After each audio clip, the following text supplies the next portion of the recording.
Chapter 16. When David had passed a little beyond the summit, Ziba, the servant of Mephibosheth, met him with a couple of donkeys saddled, carrying 200 loaves of bread, 100 bunches of raisins, 100 of summer fruits, and 1 skin of wine.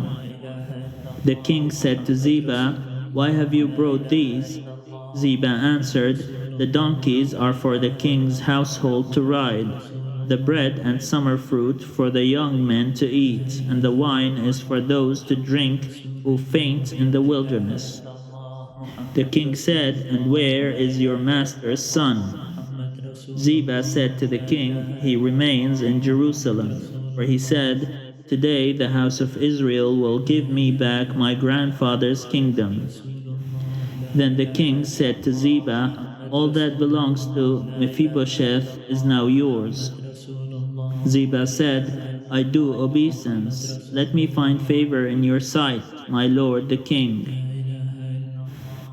When King David came to Bahurim, a man of the family of the house of Saul came out whose name was Shimei, son of Gera.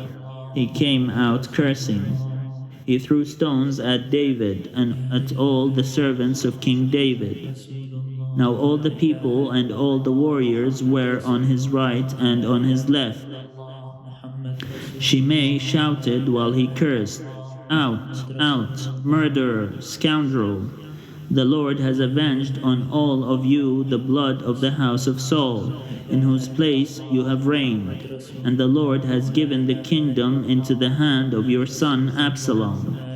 See, disaster has overtaken you, for you are a man of blood."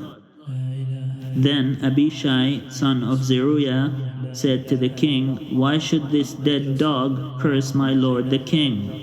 Let me go over and take off his head." But the king said, "What have I to do with you, you sons of Zeruiah?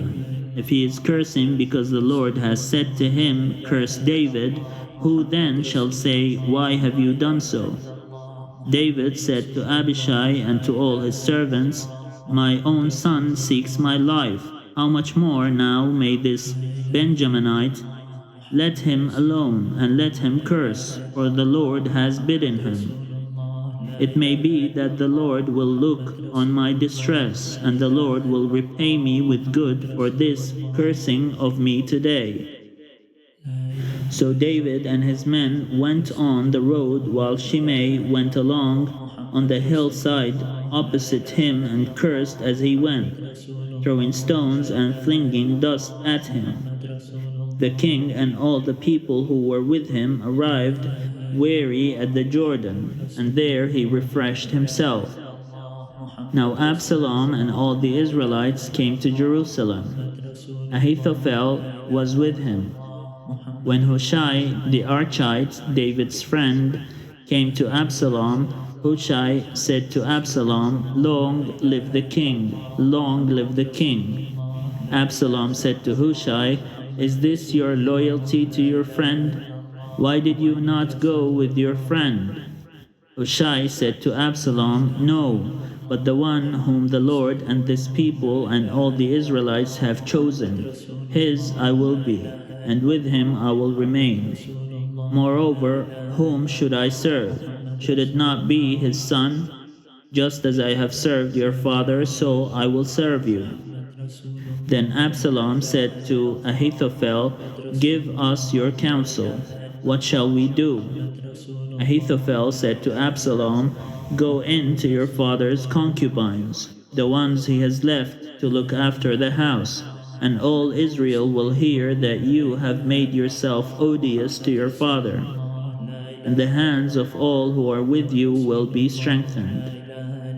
So they pitched a tent for Absalom upon the roof, and Absalom went in to his father's concubines in the sight of all Israel. Now in those days the counsel that Ahithophel gave was as if one consulted the oracle of God. So all the counsel of Ahithophel was esteemed, both by David and by Absalom.